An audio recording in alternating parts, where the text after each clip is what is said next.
Welcome back to the BJJ Fanatics podcast. I'm your host, Ryan Ford. My guest today is a black belt in Brazilian Jiu-Jitsu. He's also a black belt in Judo. He's an Indianapolis, San Diego, Las Vegas, and Denver Open black belt champion. He's also a Pan Am's and European silver medalist. As a brown belt, he was a world no-gi champion, a two-time European champion, an Asian Open champion at weight and absolute, a British Nationals champion at weight and absolute. He was also a UAE JJF Grand Slam champion and an IBJJF LA Pro champion. As a purple belt, he was a world champion, and today he trains and teaches at Atto's headquarters in San Diego, California. Ladies and gentlemen, it's my pleasure to be joined today by dubious Dominique Bell. How are you today, Dom? I'm good, Ryan. Thank you. Man, you guys got everything. You guys got everything. Holy shit. We don't play around here, man. We don't play around. Those are hard. I was like, oh yeah, I did do that. Those are hard accomplishments to achieve, man. We can't miss it. We can't miss any of them. So, Dom, I've really been enjoying your content over the years, man. There's been several things that you've shown on Instagram that have given me little mental breakthroughs in my own game. So I'm really stoked to have you here today to hear your story, where you came from, and what your career's like been since. So the question I always like to start with, tell us about where you're from originally and what life was like before you were training jiu-jitsu. Ooh, okay. Well, I was born in Pompano Beach, Florida. And then I lived most of my life in Fort Myers, like Southwest Florida. I went to the military when I was like 17, but before that time, I lived in like really impoverished areas. Pretty much like just me and my three sisters and my mom working a bunch of jobs, trying to make things work, you know. A lot of like distraction, like trying to find things to like pull myself out of like the scenario that we were growing up in. And then as soon as I got like out of high school and stuff, my stepmom was encouraging me to like go to the military, and I reluctantly did it, but it was like the best decision I'd ever made in my life. Really like put my life on the track, like taught me discipline and like showed me like how big the world was. And I feel like I attribute a lot of like what I am today to that decision and her encouraging me to do that. That's incredible, man. Let me ask you this. Obviously, you found jiu-jitsu through a connection that you made in the military, and I want to get to that in a second for sure. But prior to that, if we rewind and look at your life growing up as a kid, you mentioned that you lived in some impoverished areas. In what ways do you think your life would have been different if you were training jiu-jitsu at that time? Because whenever I see kids training jiu-jitsu, I'm like, damn, they're lucky. I wish I found it sooner. What would that have done for you, do you think, at that time? Yeah, that's hard to imagine. I mean, I remember like, I remember the feeling of like violence or like fighting, feeling like this very chaotic thing that I had no control of, and like to avoid it and like kind of fearful of like the outcome. But I think if at that time I had been equipped with jiu-jitsu and understood that this is something that can be controlled and like the outcome can kind of be like, you know, controlled in a way, I feel like my confidence would have been higher. I feel like I would have probably made more connections. I don't know if the connections would have been healthy, like the place that I, you know, am from, but I would have been out more for sure and like been empowered to kind of like explore the space that I grew up in. I don't know if it would have been a good thing though. I don't know, like there are so many variables that happen when you fight somebody, you know, and I feel like there was a lot of like it was like a vacuum for like physical violence. So like if I was equipped with that, but I was too young to have like proper judgment, I may have been pulled into like a scenario that like usually I would avoid. So it's so hard to say, like thinking back. I appreciate you giving a thoughtful answer. It's funny. I think that you hit it on the head. Like jiu-jitsu really does give a lot of order to chaos, and that applies to a lot of different aspects of our life.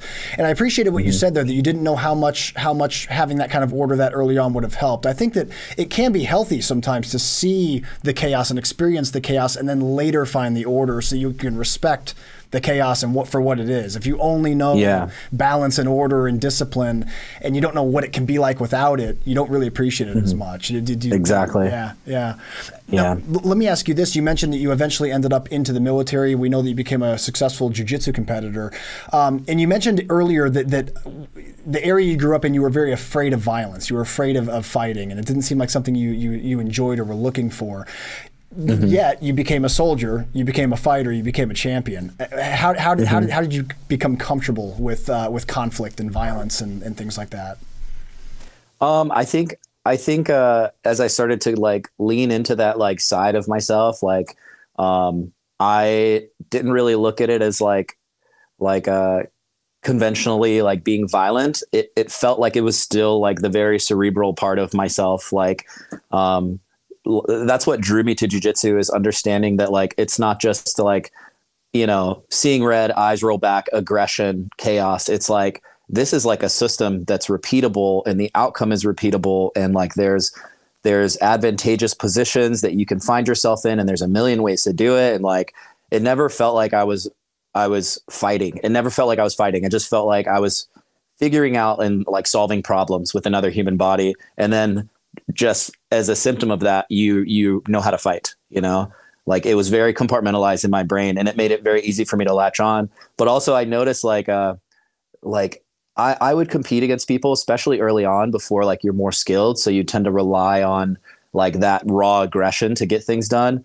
And I was so calm, like I still had the adrenaline dump, but I was very calm. And I remember like a lot of my opponents like were so hyped up, so hyped up. And they were definitely in that like fight or flight, like baboon mode, you know what I mean? And I'm just like, what's your body doing? Like, oh, I know how to address this, you know?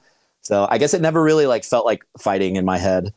That's really cool. Yeah, it is neat that when you start to acquire the knowledge and you start to learn the system of jiu-jitsu, that it really does bring some structure to things. It's not so chaotic. I remember I had an old MMA coach back in the day who used to tell guys before they'd go fight, like, I don't want a berserker. I don't want a Viking. I want you to go out there like a serial killer. I want you to be calm and methodical and calculating, cold. You know what I mean? He says like this berserker stuff and going out there. That's like, cold as hell. Yeah, right. And then like you said, like the seeing red and your eyes rolling back, that's the opposite of what you want. But for most people that don't train, that's just that's what happens. Yeah, it's all you know. You just know aggression. That's all you have. Yeah.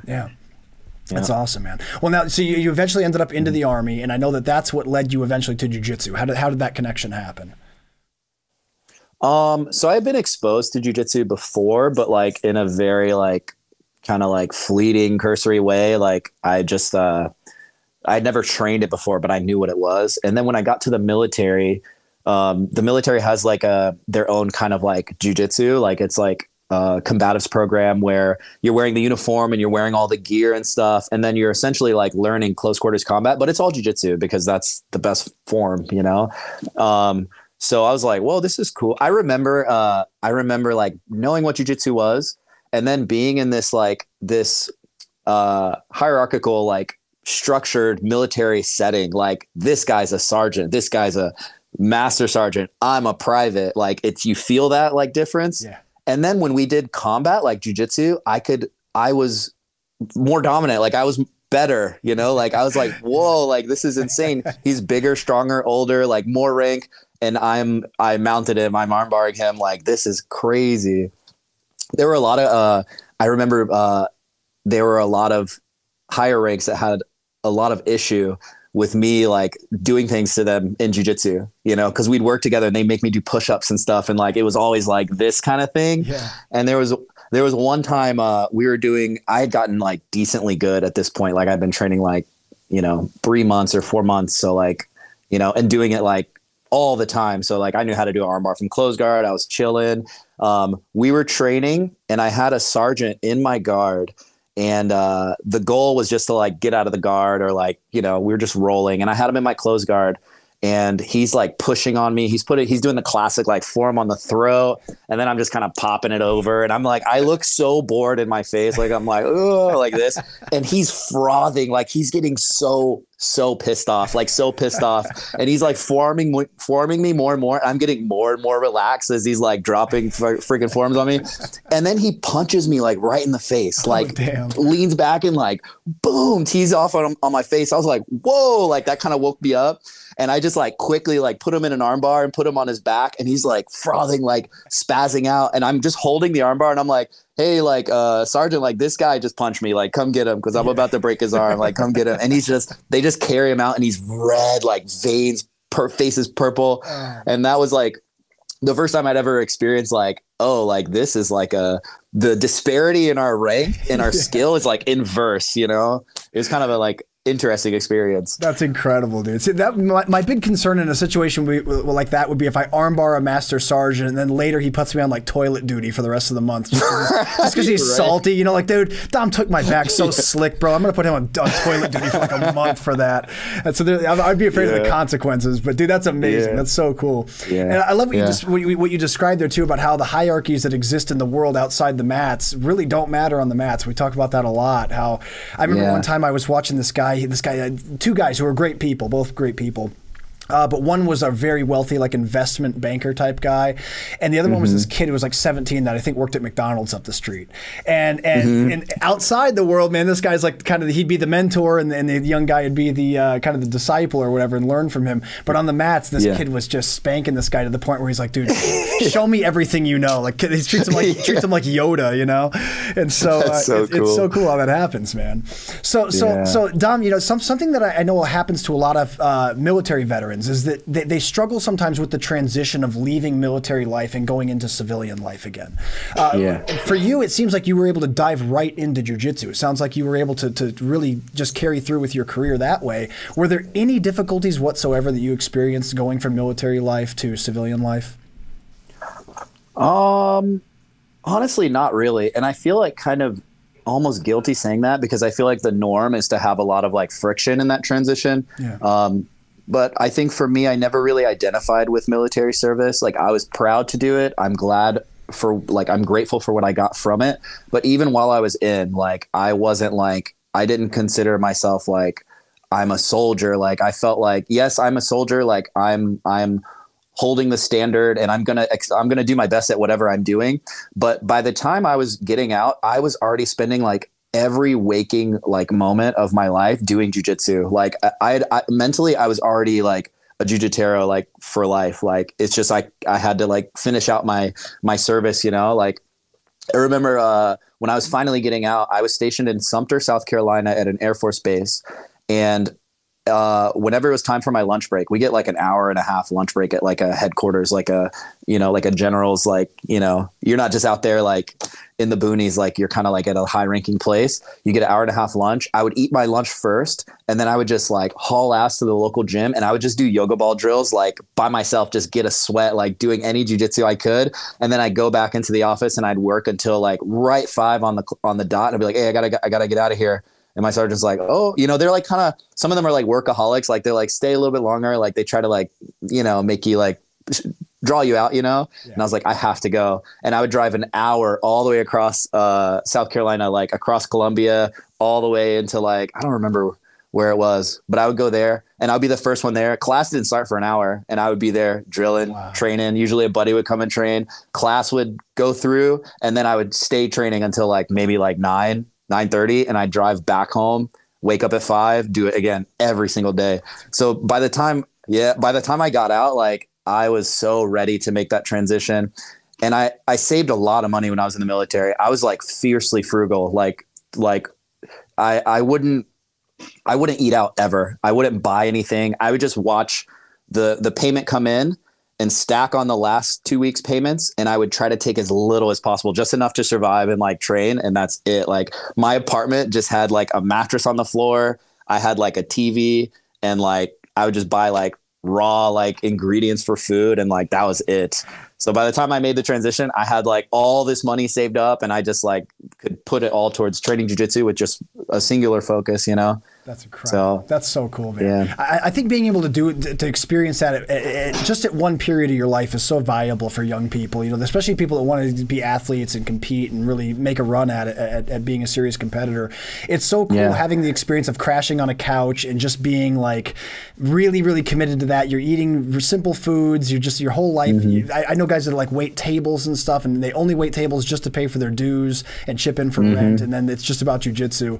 I think that having that kind of that experience as a young person is a really cool thing. It's something that I think when you're older, you look back at that, you'll be glad you did it. You know, you're glad you made the leap. Yeah, it's very admirable. I think I respect anybody that like chases a passion, no matter, it doesn't have to be jiu-jitsu, but if you like sacrifice for a passion just for the sake of like pushing into it, like you earned my respect right away, regardless of like the outcome, because it's so scary to take that risk, you know? It is. Yeah. And I hear a lot of young people talk about that, about wanting to do that, but they get discouraged. Like, oh man, my parents or my family or my friends or whatever, they're saying like, dude, you can't just do this jiu-jitsu thing for no money for years. You should be in college. You should be doing something. I always say, man, if you're like 19 or 20 or 21 even, like, dude, who cares? To go to college later. Like, you can go to college when you're 24.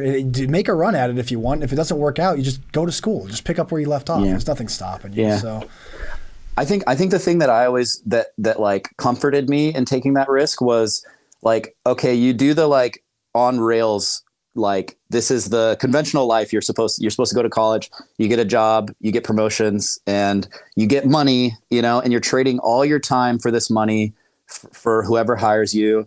And then you use that money to like get fulfillment and happiness in your free time. That's the formula. But if you found a passion and it's already giving you that fulfillment and you have enough money to like sustain yourself, for me, I was like, okay, like if I do jujitsu and I'm completely broke, but I can eat and do jujitsu, I'm going to be the happiest person ever. You know, like it's no brainer for me. Like it made total sense in my head. So I think like, it's just the risk, the scariness of not going on that conventional path and like not having the guaranteed like chance at like fulfillment, you know?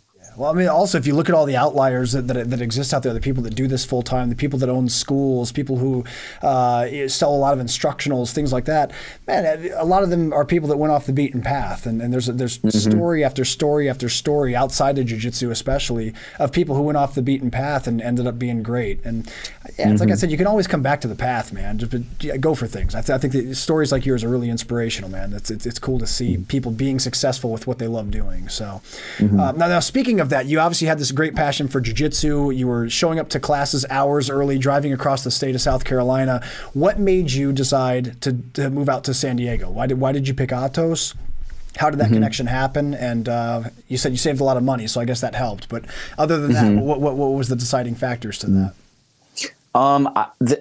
There was like one pivotal moment that pushed me over the edge to make the decision to like go to San Diego. Before this moment, I just really enjoyed jiu-jitsu and I'd spend like all my time doing it, but I didn't have any vision or like aspirations for it. I just wanted to like train it all the time. And that was as far as it went. And then, Sean Roberts came, and you know, Sean Roberts. Yeah, absolutely. Yeah. Sean Roberts came and he did a seminar at my school, in South Carolina. And, I remember like, I knew he was a competitor. Like I knew he was in the circuit, like probably the best jiu-jitsu person I'd ever met up to that point.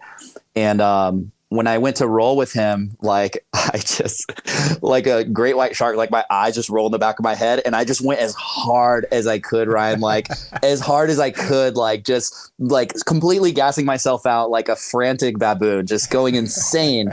And Sean's just tapping me easy. Like, you know, I don't think I'm giving him a hard time at all, but I'm trying really, really hard.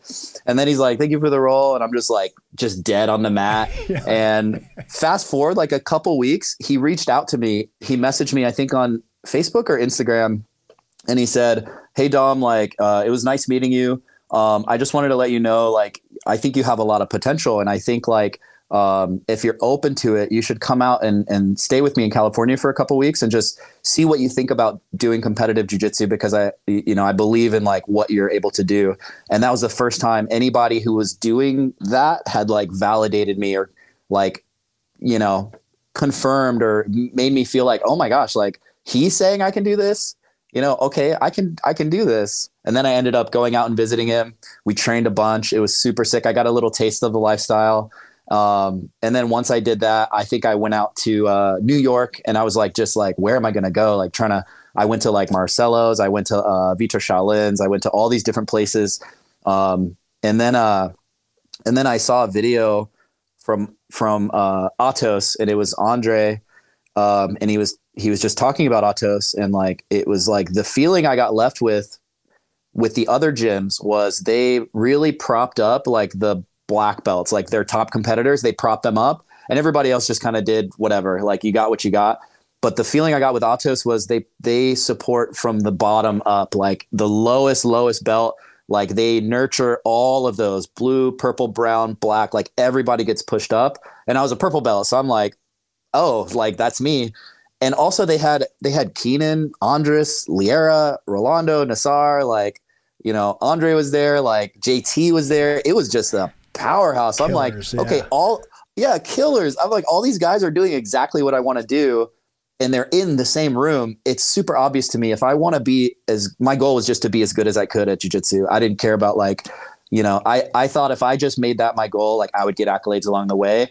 So like, I thought if that's my goal, I need to be here so that I can ask them, pick their brain, train with them. Like, and the rest was history. Like, I just came out and did it. That's incredible. How cool, man. How cool is that? Mm-hmm. Well, let me ask you this. What do you think? You've traveled and trained all over the place, and obviously you train at one of the premier schools in the entire world. What do you think separates world caliber training from the rest of the pack? I think I would say it's like two major things. The first one is obviously like when you have a room full of people that are like highly technical, they are the cusp of like the technical like knowledge of jiu-jitsu. You know, like if you look at like B team, they've got like all these killers on the mats. They are always like workshopping with each other, and they're pushing out the periphery of like jiu-jitsu knowledge. So you're right there. You know, if you don't have that, you're somewhere here. When you meet these guys like in competition, they're gonna like there's gonna be a gap. They're gonna be hitting things that you're not ready for or prepared for, you know? So that's the first thing. The second thing I would say is just having that high level jiu-jitsu like around you. Like, I don't think it's required that everybody is like a world beater, because there's a ton of champions that trained. They were like the lions in the room. There was nobody better than them. And like Marigali's a great example, like where he came from with Mario Hayes. Like, he was the best guy there. He's just eating all day long. And then he goes and like eats at Worlds, you know, like every year. So I don't think it's required, but I think it helps if the room is full of highly technical, really talented people from like the highest level all the way down. Like your blue belts that you have like rest rounds with need to be like technical and give you proper reactions to, you know? Yeah, that's a great answer, man. There's something earlier you said about Atos in particular. You felt like it's a culture that pushes from the ground up rather than only celebrating the top guys. What do you think are some ways that most academies can emulate that? What are some things? So what are some ways that you can really cultivate the lower ranks and keep them around long enough, and then keep them flourishing and developing along the way? That's a great question. Okay, so here's a great example.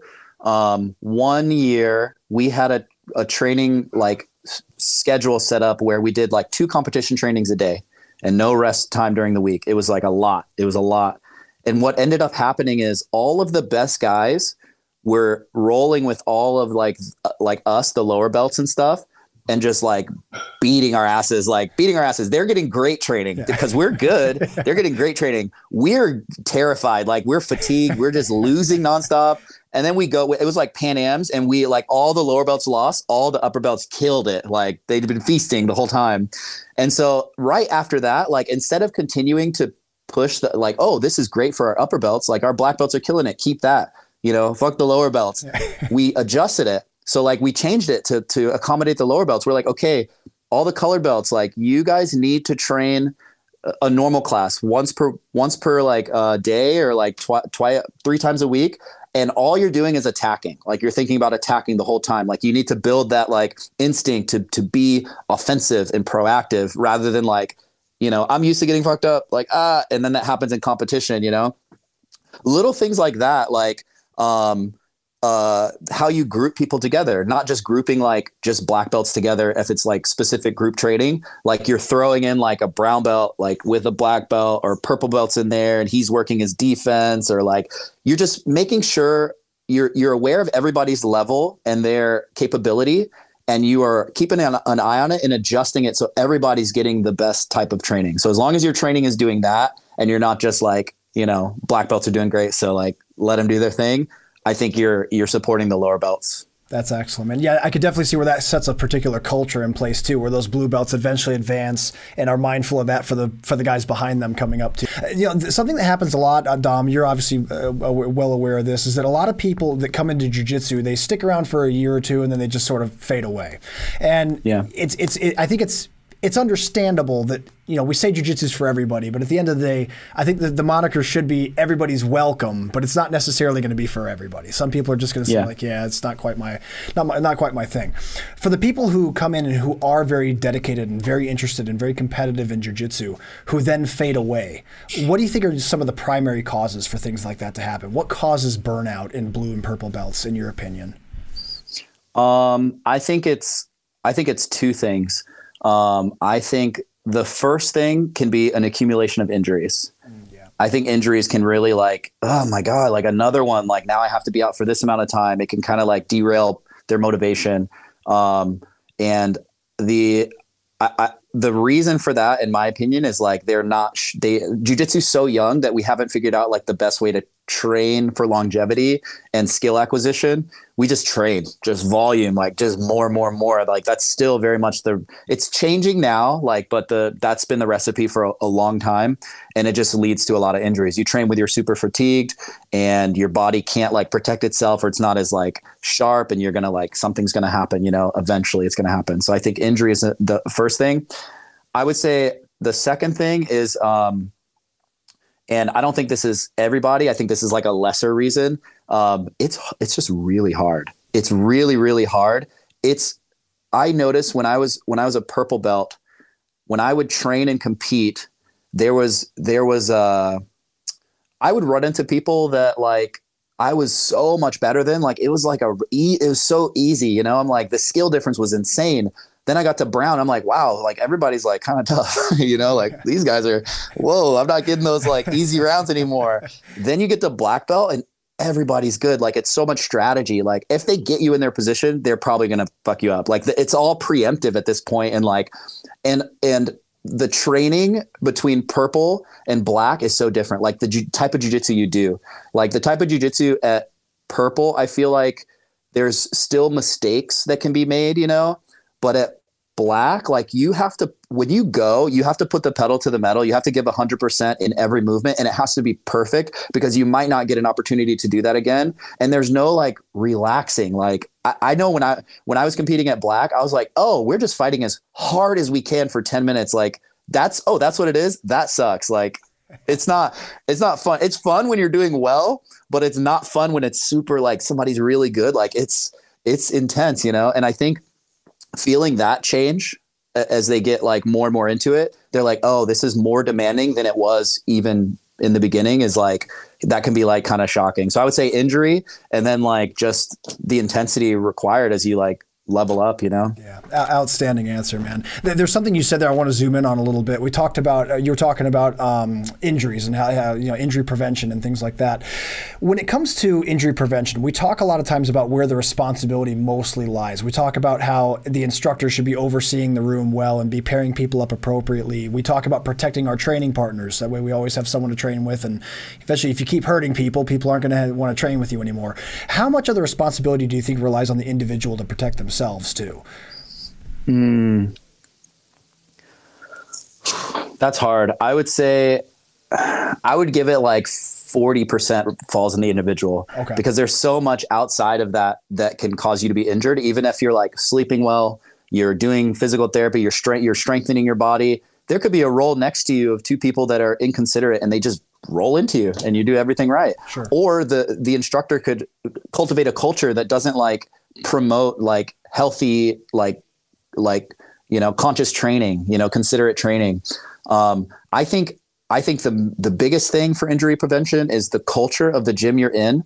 So that could be the leader setting like rules, like, okay, we're not jumping close guard on people.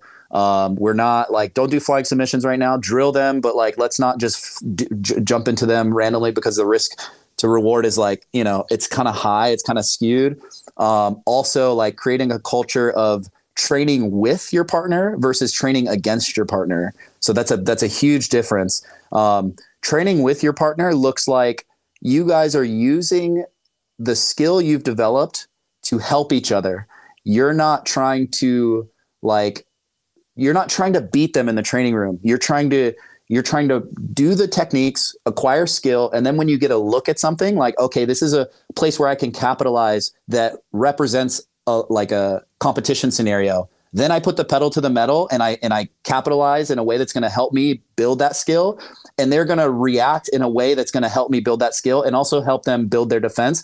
But they're not really thinking, like, they don't care. They shouldn't care if they really get tapped, or, you know, save that for, like, you know, the 10%, 20% of training where you actually like, okay, like we're being gritty now, you know, but like, it shouldn't always be that, because you get so many injuries training that way and you don't acquire skill. Like, think about when you see two competitive black belts fighting each other, a lot of it is vying for control. Like, you're not actually, like, actions per minute, you're not doing a lot of jiu-jitsu, you know? So if you extrapolate that out, and I'm just training that way for 10 years, like, every time I'm going super hard and like, it's a lot of tension, we're not moving a lot. You won't move a lot when you go out there. You won't be able to capitalize. You won't be fluid. You need to be fluid in your training and risk and just like help your partner with your skills and vice versa. And then over time, like, the skill gap between you and your opponents is going to be wider and wider because of the way you train. And also, you won't be getting hurt as much. That's outstanding advice, man. Yeah, I really like that. That really resonates with me too, because like Dom, I'm 38 and I've been training for a while now. And damn, you look great. Thanks, bro. I wish I felt great on the inside. I wish I was old on the outside, but didn't feel like I get hit by a truck after training every day. So I wish it was inverted, but whatever. So I appreciate that. So I'm at a point now where I'm really, I guess the best way to say it is I really have to pick my battles these days. Like I've been real lucky through my jiu-jitsu journey where I haven't had a lot of injuries, but in the last couple of years, they've been a little more frequent than usual. And I think it's just age, you know, I think it's just time. So I've had to be better at picking my battles. Like, if I'm in a particular precarious position, I can think, okay, well, I could scramble with this guy and we could hop around and I could try to escape, or I could just concede and get the position and start working my way out. And yeah. I found myself kind of in that place now. What are your thoughts on that as far as picking battles and understanding, like you said, like when it's time to go full pahada and when it's time to maybe just concede a position? Yeah. For me, I'm going to choose to scramble and capitalize if the position we're in represents a very common moment where you will win or lose a match. So like, yeah. if I pass and they turtle frantically, I'm always going to chase the turtle until I score or until I lose it. If it's something just weird where I'm like, I'm not sure of the outcome, like, and it's like kind of like we're losing control and there's a lot of energy and like maybe my leg is caught in a weird way, I'm thinking like, I'm not sure of the end of this, you know, equation. I don't know what it's going to equal. It could equal me scoring, or maybe it could equal me getting hurt or them getting hurt. I'm probably going to pull back from those kind of positions and be like more ready to concede if it's training, just because it's not worth it. Like, if it's not a position you see often deciding a match, I'm probably not going to like choose to like push super hard into it. You know, it's good to try to figure it out just in case you run into it again. But to just go balls to the wall in a position where it's like, where are we? Like, you're grabbing my leg and my leg's over here. My knee is twisted. Let's not put a lot of energy into this. Yeah, exactly. That's a great answer, man. I also liked earlier that you pointed out that it's important to compartmentalize specific training days. Like, there are days where, especially if you have tournaments coming up or things like that, that you want to go a little harder. You want to get more razor focused and go to war a little bit. But like you said, doing that every day, and then when you put in 10 years over time, that's going to accumulate in some burnout and injuries. So very well laid out, Dom. I appreciate your insight on that, man. Thank you. You're welcome. Dom, I'll tell you what, we've reached about the halfway point of the show, man. This is where I always play a game with my guests. This is a game called the Pummel. The Pummel is a series of random questions. Some of these are about jiu-jitsu. Some of them have nothing to do with jiu-jitsu. But if you're down to play the Pummel, I'd love to play this game with you. Okay, let's play. All right, man. Question 1. What's the worst job you ever had in your life? Oh, geez. That's a hard one. I haven't had many jobs, honestly. I've only had the military and this. Like, that's so, you know what? So we know jiu-jitsu is awesome. What's the worst military job you had to do? What was the hardest thing you had to do in the military? Man, it was so long ago. I'm trying to think. Okay, like doing details. Okay, here's the shittiest one. Okay. I was in Maryland and it was for my like initial training or whatever. I just got out of basic. It was the first time I'd seen snow Like oh, cool. first time I'd seen snow. I'm from Florida. Yeah, right. And I'm looking out the window and like White Christmas is playing in my head and it's just piling up, like piling. I was like, this is so beautiful. And then they called the details and they put me and a few other guys out to shovel the snow like all the way like around the barracks. And I remember shoveling it, sweating, miserable. I'm like, snow sucks, dude. I hate snow. Yeah, that was probably the worst one. Now you understand anyone that lives in like Jersey or New York, they grew up there, they're always complaining about the snow. Yeah, it's snow really, like for people that don't ever experience it, I always say give it 2 weeks. Just give it 2 weeks and you'll eventually be like, okay, yeah, I want to go back to the warm weather. This is terrible. Especially when it's not white and pretty. Like if it's like sludgy gray kind of side of the curb snow, it's like, yeah, okay, this isn't quite as magical as it was when I first got here. What do you think is a secret talent that you have outside of jiu-jitsu that people might not know about? I'm a really good artist. I can draw really well. Nice, dude. Yeah. Nice. Yeah. I think a lot of people know that because I used to do these comics, BJJ comics. I used to post those a lot. Yeah. I used to do that. I still draw all the time. I draw like usually once a day. I'll just go to coffee shops and draw people and stuff like that. I just don't publish it because it's more like a therapeutic kind of thing. But definitely, I've done art longer than jiu-jitsu for sure. That's incredible. Well, what's your favorite kind of thing to draw? Do you like doing like comic book stuff? Do you like doing like, do you draw anime? Do you draw like realism? Like what do you like to do? Okay, so I use a very special like technical pen. It's like kind of this expensive technical pen that puts out like just a really simple line.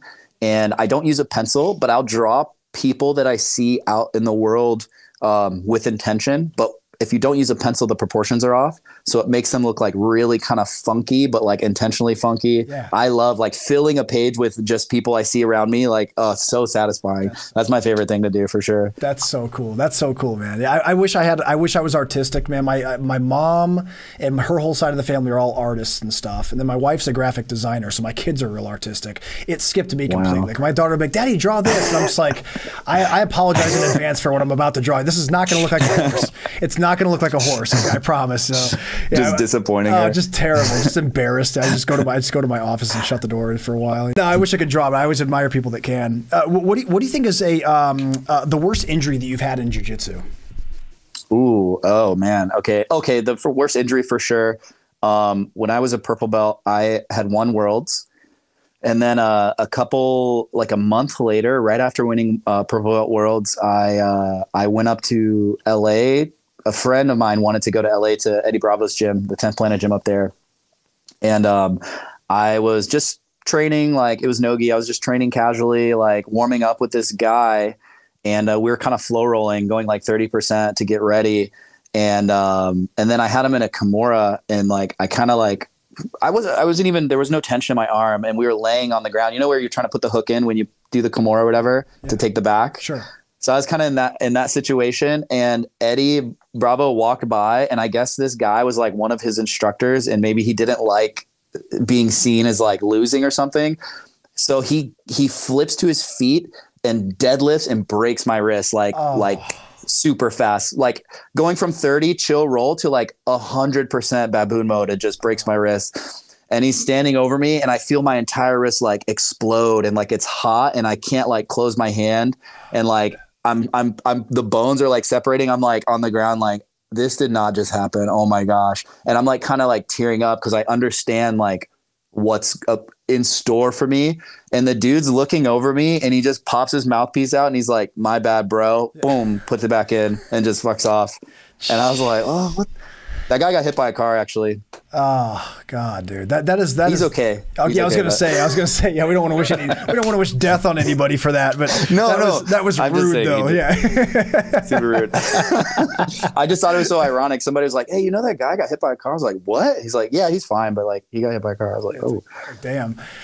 So dude, that took me out for like, oh. No, I'm sorry. Broken wrist. I mean, dude, you can't draw, you can't drive. There's a lot of things you can't do with a broken wrist, man. That's really limiting. I mean, the injury that I like, the specific way my wrist broke, it was the scapholunate ligament. You could probably see the scar. Yeah, I totally can. Yeah, I can. I have like 8 scars all around because it was like a 7-hour surgery. The ligament that tears, it takes athletes out because it's responsible for like supporting weight this way, you know? So you can't press and everybody thinks it's like a sprained wrist, so they don't go in to get it checked. And like, I was just training through it for like a month and a half. And by the time I actually went to get it looked at, they were like, what the hell are you doing? Like, we can't fix this. You have to get a reconstructive surgery. Like, you're probably going to have to stop. And this was right as I started like my career, pretty much like my competitive career. So the whole time I took like a year and change off, and I had like a cast. I was training in a cast for a while and just like probably making it worse. And then eventually like I started competing again, and I was like, I did well. Like, I was doing my thing or whatever, but I was so limited in what I could do before and after. Like, I had to change my whole game. And people that I used to compete against and like I would beat them, they were like winning everything. And I was like, oh, like, it's so frustrated, man. So frustrating. Yeah. Yeah, when you're sidelined and when you realize everything, all the progression in the room is not waiting on you. It's there. Everyone moves in. It's like, damn, dude. Yeah, terrible feeling. I injured my wrist last year. Actually, I had I got stuck. It was really weird. I got stuck in an arm bar, and I was turning out of it because I was able to get my shoulder free. So I was rotating in the direction of the arm bar to escape, and I didn't realize the dude. So his leg's still over my face, so I couldn't really see my hand. But I didn't realize that he was switching to a wrist lock, and I just in the moment I was kind of blinded and already doing the rotation to escape the armbar, not realizing he'd already choked up on my wrist, and so it popped, and I don't think it broke. I think it was just like some kind of minor thing. But dude, for like 3 months, like posting on the mat, like it completely limits you in so many ways, man. So when you have like a catastrophic break like you're describing, I can only imagine, man. That must have been really difficult. Yeah, it sucked. Yeah. What do you think is your favorite bad food to eat? Some like junk food that you shouldn't have, but that you can't help but eat sometimes. I love the segue into the next. That was devastating. What kind of junk food do you like? So your wrist broke in half. What kind of chips do you like? Speaking of crunching, what kind of Speaking of crunching, oh my gosh. Okay. Junk food. What kind of junk food? I think I eat a lot of ice cream. Nice. I like ice cream. What is it? Cherry Garcia, Ben & Jerry's. Yeah, classic. Whole tub, serving size. Yes, just the whole thing. Heals all wounds. All wounds are healed. Yeah. Definitely. Yeah. What do you think was the scariest moment of your life? Ooh, wow. The scariest moment of my life. That's hard. How deep are we going? Dude, bro, as much as you want to share, man. Any like near-death experiences? Any? Okay, I got one. Yeah, I got one. Okay, all right. Everybody who knows me, like is close with me, they know I can't swim. I can't swim. Oh, really? At all?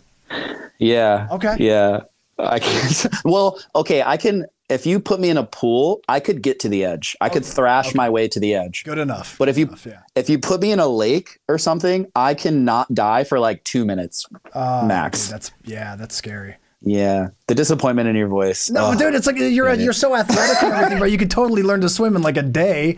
Are you just afraid of water? You just don't like water? No, I've tried. Like, here's the thing. When I do jiu-jitsu techniques, I can look at my body and be like, yeah, that's right. When I'm swimming, like there's water. I don't know what I'm doing. Like it just messes me up. And I've tried. I watched this one video and I use YouTube to learn. I was like, how to swim.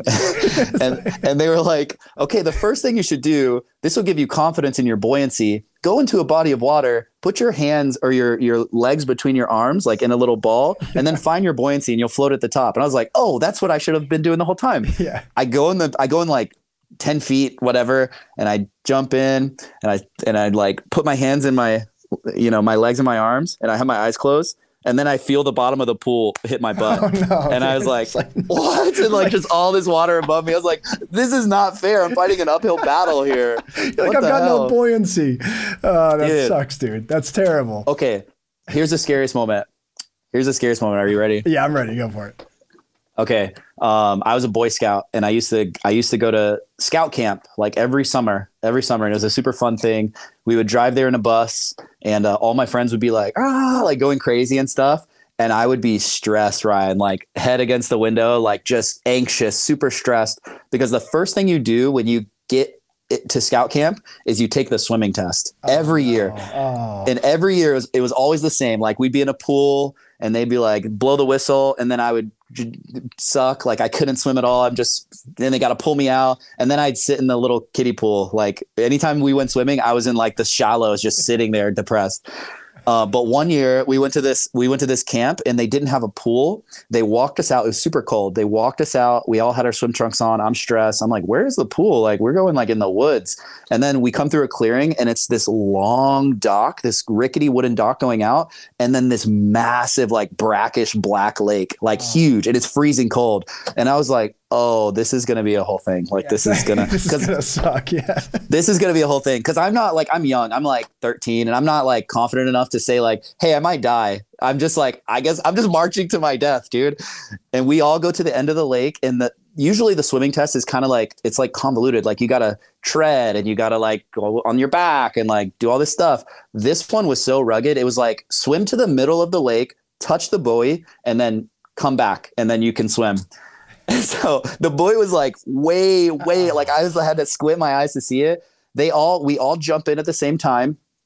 And I remember jumping in and the water like takes my breath away right away. And I swim like back up, thrash my way back up. And when my head pops above, everybody's like almost to the buoy already. And I'm the only one at the dock. And I'm like swimming, like doggy paddling as hard as I can. And I finally make it like all the way out. Everybody's finished. I'm the last one in. I touch the buoy. And then like, I'm like, I did it. And I go to like, try to turn myself around, you know, and I try to go back and I'm completely exhausted. Like I have no energy and the dock is like on the horizon. Like it's barely there. And so like, yeah. And so I'm trying and my arms are getting tired and like, I can't yell. So I just start saying my scout leader's name. I was like, Op. His name was Op. I was like, Op. And then I go under like a foot.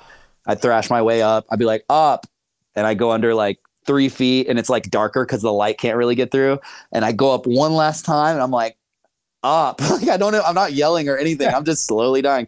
And then I go down and then it's really dark and I try one more time to get up and I'm like, okay, I guess this is it. Like, I'm just going down. And then finally I feel like arms pull me out and he's swimming me back and I'm like a squid. Like my arms and legs are so tired. Like he's just dragging me through. He puts me on the dock and like, I can't even lift my head up. I'm just like this. That was the scariest moment of my life for sure. Guaranteed. That's terrifying. The fact they didn't have someone in like a raft or a canoe or something like right there with you guys. I mean, like, who the hell is running this camp, dude?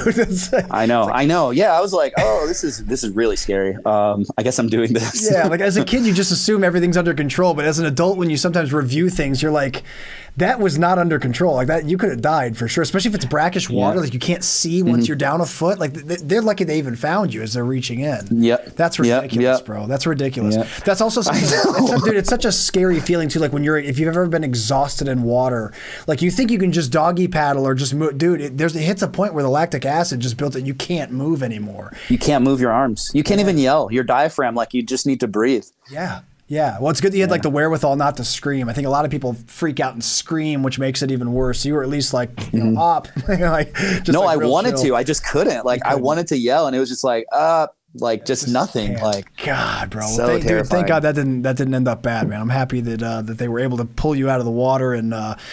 Boy, that could have been a lawsuit, man. You could have got bank for that one, man. That could have been Well, my family would have got bank. Yeah, true. Yeah. They'd have been set. They'd have bought you something cool. They got you like a cool toy or something. My funeral would have been popping. Like, oh my gosh, popping bottles. It's like I've never seen mariachi band. Never seen so much champagne at a funeral. This is amazing, dude. Dude, he got that gold laced coffin. Look at this, dude. Getting gone down in just style. Covered in jewels. Dude, who do you think's your favorite jiu-jitsu fighter of all time? Leandro Lo for sure. Leandro Lo, great choice. Yeah. Rest in peace. Yeah, Leandro Lo for sure. My favorite memory was competing against him, honestly. I had him first round at Worlds, I think. And I never look at my bracket. I just like to go in blank. And everyone's asking me like, do you know who you have first? And I'm like, no, I don't want to know. Everyone's like, you know, you have first. I'm like, kind of feeling uneasy.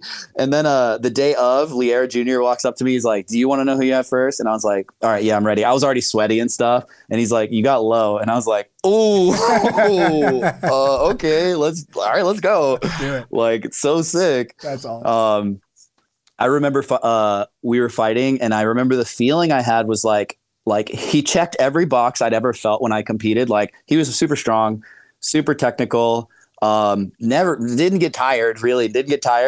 But like, the strategy was something I had never felt before. Like, he wouldn't even let you, like, his jiu-jitsu was so preemptive. Like, if I tried to even get to a position where I could start passing, he would bail and like come back up and like get back to neutral. He would work the boundaries. Like, he was just like I was going as hard as I could. Like, I was like, win or lose, like, I'm going to fight low as hard as I can. And he was just so smart. And like, I got super tired, and then he just stunned it on me, like just started racking him up. I was like, damn. I remember him on my back. Like, I think he did like one of the knee cuts, and then I turtled, and I was like, it's happening. And he's on my back, and I look up at the clock, and there's all these points. I was like, dang. And then the time runs out, and we sit there. We had met each other before, but he was like, boy, Dom, like, kind of like gave me a handshake. I was like, that's kind of tight. That's like, awesome. Keep that memory. That's so cool. There's two things about that within jiu-jitsu that I think are really unique. Is one, you can absolutely, if you work hard enough, you can end up across the mat from someone you really admire. And then secondly, there is something you said that I think everyone listening can relate to, and that is that sometimes there's people that are so good at jiu-jitsu that they're kicking your ass, and you're just like, dude, this is so cool. Like, man, look at it. It's so cool. Look at how he does this. Look at like everything you listen about, all the boxes to check and stuff. There's not a lot of, especially combat sports, where someone's beating you and you're just like, that's fucking cool. That's awesome.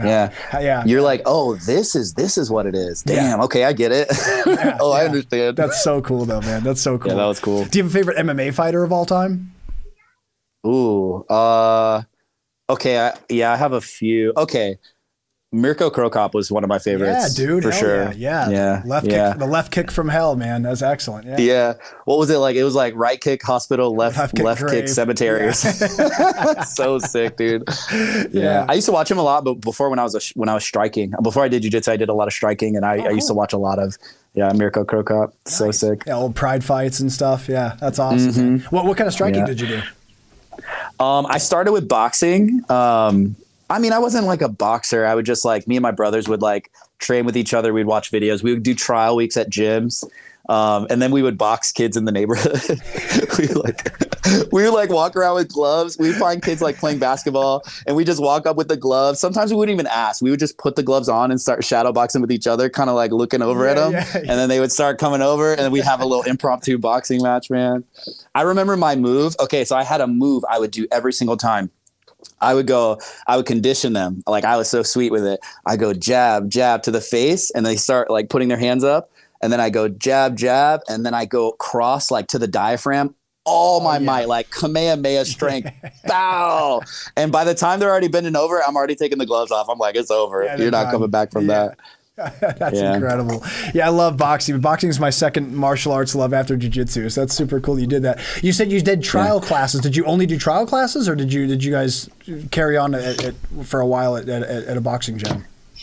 I think the most we did, like, we might have trained like 6 months, like consistently, like got my stepmom to buy us a membership over to do that. It was actually like, it was like kind of like a toxic environment, actually. Like, it was a really small, like, boxing gym ran by amateur fighters.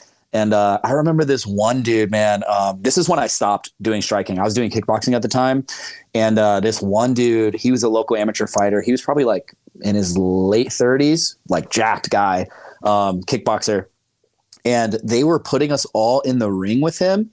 And he was just teeing off like boom, boom, boom, boom, boom, like knocking people out and stuff. And then it was my turn. Like, I felt like a pig to slaughter. Like, I'm like, oh my God, here we go. And I think I was like 16 or something. This guy's like late 30s, and he like jab, jab, jab. And then I don't even see it coming, but he like head kicks me. And I just remember like, bee, and then like seeing the ground like this. I was like, whoa, like, and then from then on, I was like, fuck striking, dude. I'm not doing striking anymore.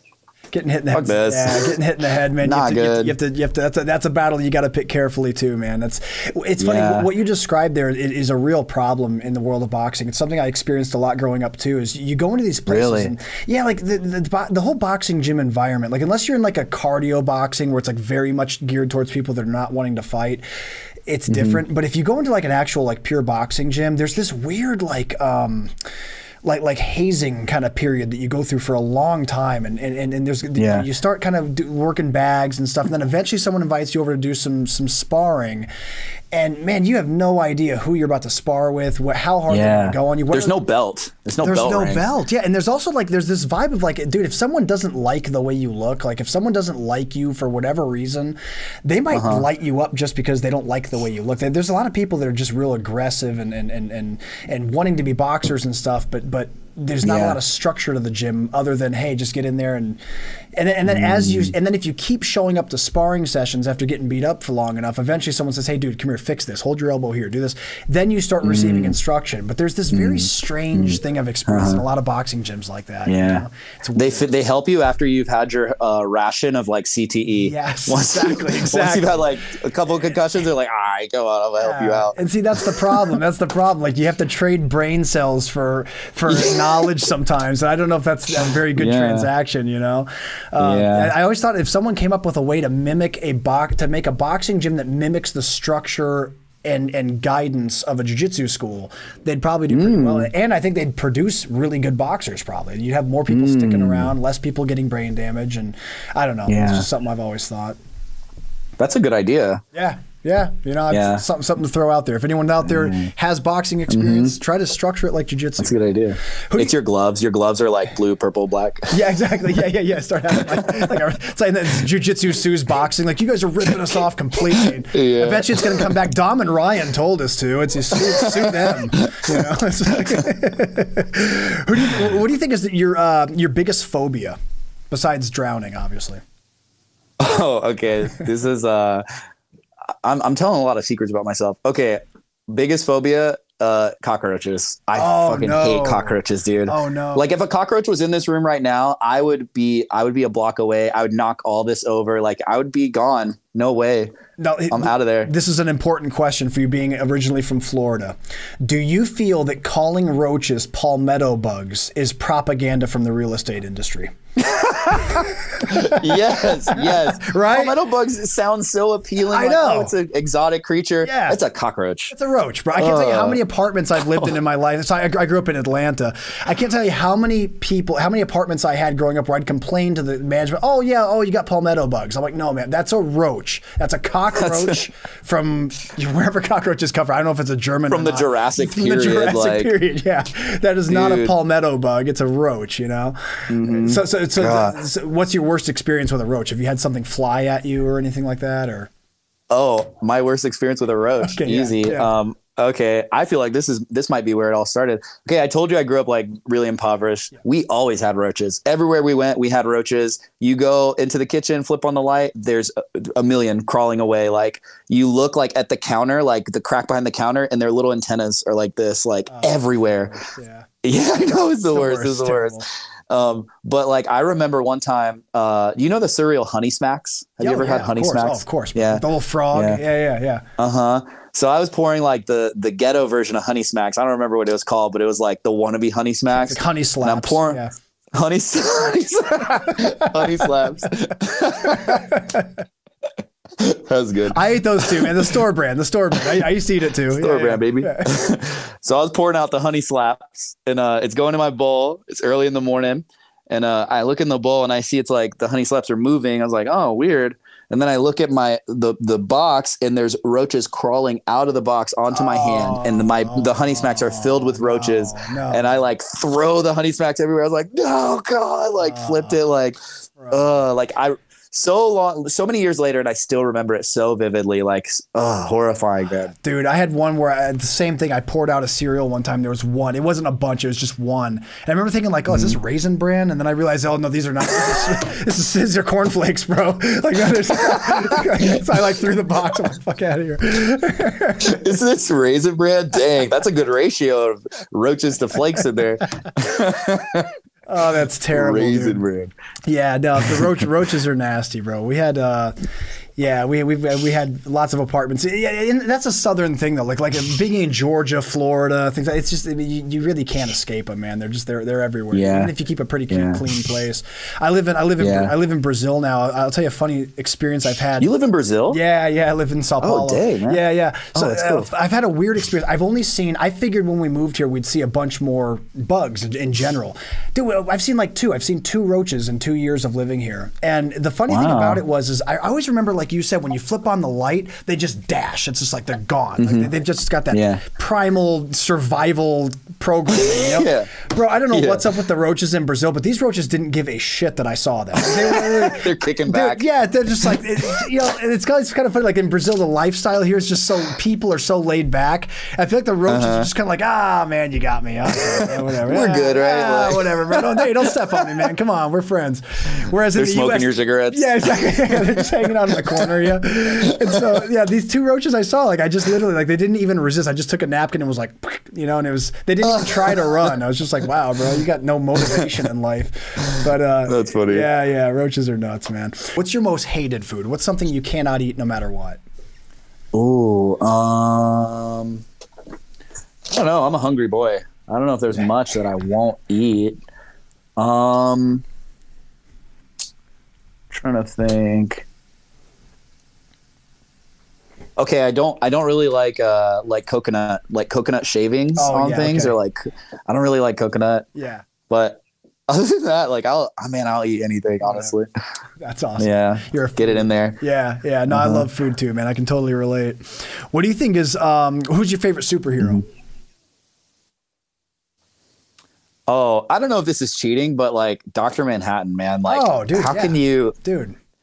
You know what I mean? Like, nice. Controlling time and matter. Like, who could beat that? That's the ultimate. Yeah, you're the first person to say Dr. Manhattan. I don't think anyone said that in all the episodes of the show, so you get extra points for that one. Really? Definitely a good choice. Oh, thank you. Definitely a good choice. Yeah. If you could have a superpower, what would you choose?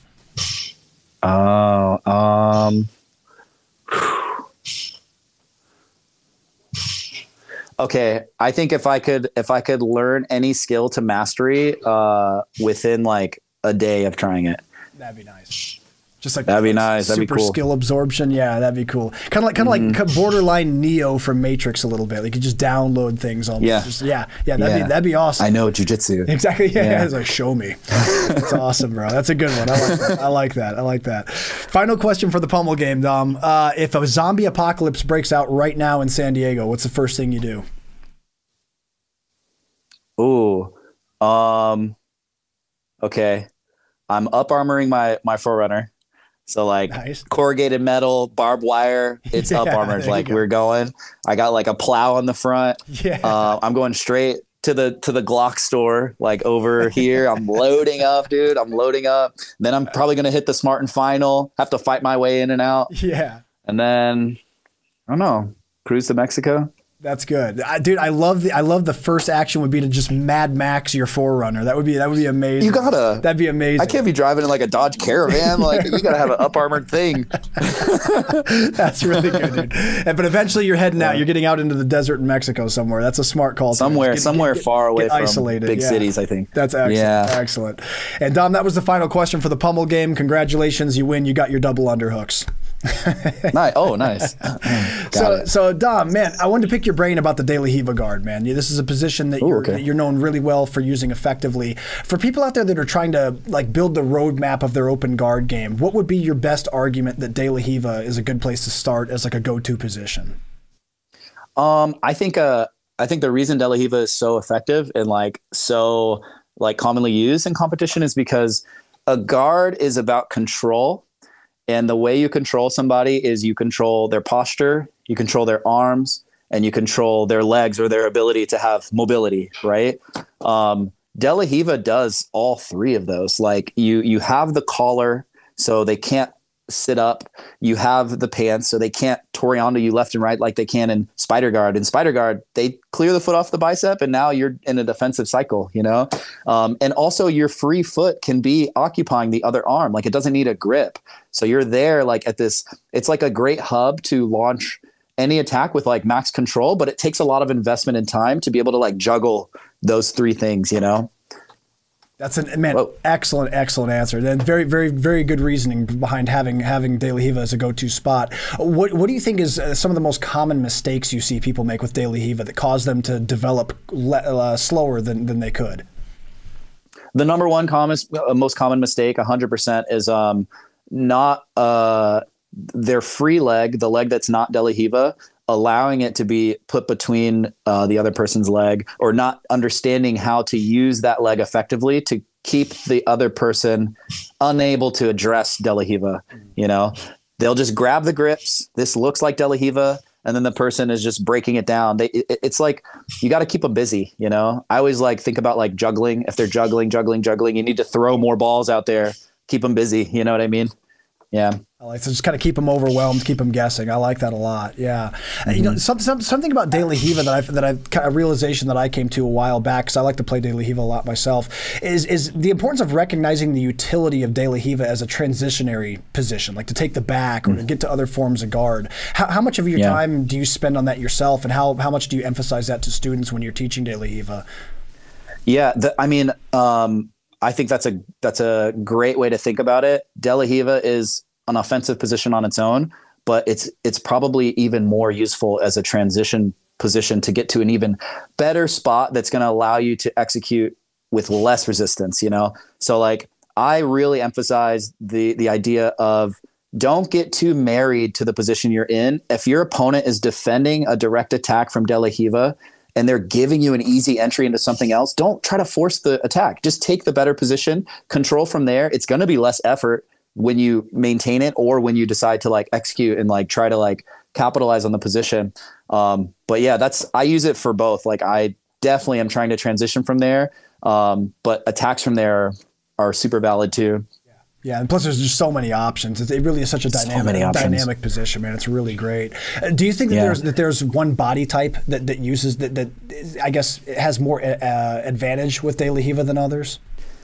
No, I don't think so. I think if you're extremely long, you're going to have an advantage that a short-limbed person isn't going to have. For instance, if I'm in De La Riva and I go to spread their far leg with my free leg, I'm going to have a lot more length. Like, I can get them much farther away. But somebody who's short might not be able to push as far away, but when it's time to get up to their feet, like if they're going to sit up on a single, their feet are going to get under them much quicker than somebody who has long limbs. So it really, like, there's so much to do from De La Riva that it doesn't matter what body type you have. You just have to find the techniques that favor like your proportions, you know, and there are so many, you know. Yeah, that's an excellent answer. I also see for shorter people, for shorter limbed people, I think that one of the best things that people with that body type you do with their guard is they just get underneath you. So things like X guards, the butterfly guards, things like that. And that's obviously something from De La Riva that's pretty easy to transition to if you know the right connections. When someone's developing their map like that, what are some ways that you encourage them to scout things out and to keep track of those options? Yeah. Okay. So when I think of De La Riva, I think about the control. I think about the maintenance of the control. I think about recovering to the control if they break it down. And then I think about forward and backwards off balances. So like rocking them forward towards their arms or rocking them back. Rocking them back leads to barambolos. It leads to baby bolos. It leads to like all kinds of things back there. Rocking them forward leads to like single leg X. It leads to the come up sweep. Their hands are on the mat. It could lead to like a lot of different things. So I just think like if you do your forward off balance and your backwards off balance, you're going to be able to get underneath more with the forward off balance, and you're going to be able to chase the back more with the backwards off balance. And that's kind of like, there's a bunch of different ways to capitalize on each of those off balances. So you could start by learning the control, learning the maintenance, learning the retention, and then get really good at the forward and backwards off balance. Like I would suggest just training with lower belts that are not unskilled, like they have good balance and like awareness, and just see how many times you can make them post their hands or make them like drop a knee to the front. See how many times you can drop them to their butt or make them step that leg close enough for you to grab. And then once you feel super comfortable, then you start exploring the options and figuring out what works for your body dimensions or your body type. You know, if you're less flexible, you might choose something different than somebody more flexible or longer or shorter. You know, that's how I think about it in my brain. That's excellent. I really like that a lot, man. What do you think was the biggest technical breakthrough that you had in your career when it comes to open guard? Is there anything that you can remember that just really changed things for you once you realized it? Probably the idea of like not laying on my back. Like, cause like, I think like when I started, I was just a flexible guard player. Like that was my whole identity in jiu-jitsu. And so I could lay flat on my back and you approach my guard and I'll get control from there.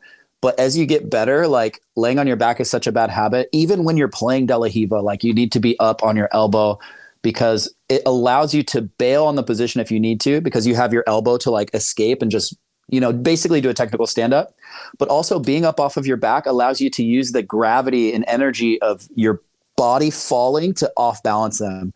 So rather than being supine and just using your legs and arms, you've now got your torso, the weight of your torso pulling them off balance, which is super important. So it seems like such a small thing, but like for me, when I started incorporating that, like that simple concept, man, it made it so much easier to play guard, you know, made it so much easier. That's incredible. That's so cool, man. Well, for anyone out there that that's working on your open guard and wanting to get better, especially with De La Riva, Dom just actually finished recording a great instructional with us. It's called Dubious De La Riva, and it's available right now at BJJFanatics.com. It's about an hour and a half to 2 hours of just really deep instruction on this position that Dom has used really well in competition. And as he said, it's great for all body types and experience levels. So you guys get over to BJJFanatics.com and check this one out. It just dropped, and you won't be disappointed, I assure you. Dom, in closing, man, what are some major goals for 2024? The year's almost over here. So what are some things you will hope to accomplish by the end of next year? By the end of next year, like a goal for myself is to be competing again. Nice. I'm not sure like what that's going to look like because I've had like a lot of injuries and things like that, but definitely like to rework competition into my routine. I had like a tricep injury that's like I'm slowly getting out of, so like I'm kind of on the cusp, so that's one thing. The other thing is just to probably like just create more, like share more jiu-jitsu with people. Like I've done a couple courses on Fanatics. I did the De La Riva one that's out right now, but I'd like to share more of like how I understand jiu-jitsu in my brain, because I feel like I don't know, like I understand it, I can articulate it. I have a really easy time if somebody's sitting in front of me, like putting what's in here, giving it to them in a digestible way. So I'd like to share that more. I feel like with my social media, like putting more energy into that, it feels really good to know that I can kind of reach out and like help people with the thing that I love the most. So I'd like to do that more for sure. That's awesome. Well, dude, like I said in the intro, man, I've been following your content for a while. You've personally helped me with a bunch of stuff, so I appreciate that. And for anyone out there that wants to learn from Dom, you guys can learn from BJJFanatics.com. You can also follow him on Instagram, so make sure you're doing that if you're not already. Well, folks, unfortunately, we're fresh out of time. Dom, I've enjoyed this conversation very much, man. You're someone that I've been watching for a long time. I always enjoy your content, especially on Instagram, and I'm really stoked that you have 2 great instructionals with BJJ Fanatics. I'm definitely going to be diving into the De La Riva one that just dropped myself very soon. Man, you're welcome back on the show anytime. I'd love to have you back again in the future. Thank you, Ryan. I appreciate it. Of course, absolutely. For anyone out there who wants to keep up with Dom, it's real easy to do so. His Instagram is dubious_Dom. Guys, he posts content and techniques on a daily basis. I've never seen someone post so many jiu-jitsu techniques so frequently. So follow there if you're looking for good jiu-jitsu content. It's also a good place to keep up with what his schedule is as far as seminars and competition and everything else. So dubious_Dom on Instagram. His YouTube channel is Dubious Dom. Make sure you guys subscribe and hit the little bell icon to get notified when he adds new videos. And guys, again, if you're ever out in San Diego, he's at Atos. But if you can't make it to Atos, you can learn from Dom anywhere in the world here at BJJFanatics.com. His instructional that just dropped is called Dubious De La Riva. It's available right now, so go check it out. And that's going to do it for this episode, everybody. I really appreciate you tuning in. Please stay tuned for the next episode of the BJJ Fanatics podcast.